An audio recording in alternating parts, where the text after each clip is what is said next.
note, Mr. President, in May, Secretary Rubio said that they were aggressively removing visas of Chinese students. Yesterday, you said you wanted to allow 600,000 Chinese students to study in the United States. Could you and the Secretary clarify what is the policy on Chinese students in the United States? Well, we think we're getting along very well with China. And I'm getting along very well with President Xi. I think it's very insulting to say students can't come here because they'll go out and they'll start building schools and they'll be able to survive it. But I like that their students come here. I like that other countries' students come here. And you know what would happen if they didn't? Our college system would go to hell very quickly. You'd have, and it wouldn't be the top colleges. It would be colleges that struggle on the bottom.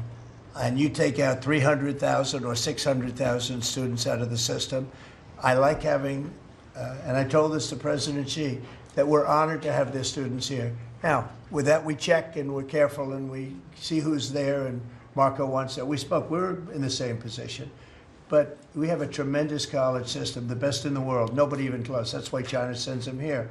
And you can call it an industry if you want, but you're talking about millions of people. And I'm honored to have the students from China come here, and we're just getting along very well with China. And it's a different relationship than we had for years, where they took hundreds of billions of dollars, just sucked it right out of our country. They respect us again. I respect them.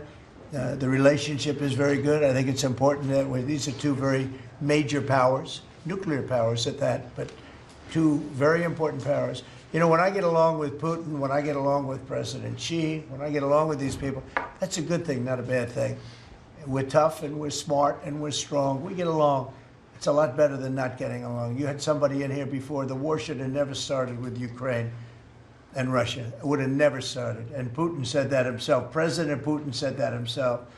So we want to see college students come in from countries. There are some countries that we can't necessarily say that. These are places that have ideologies that we can't live with. So there are some areas, some countries that we can't say that. But we're honored to have the students come here. Please.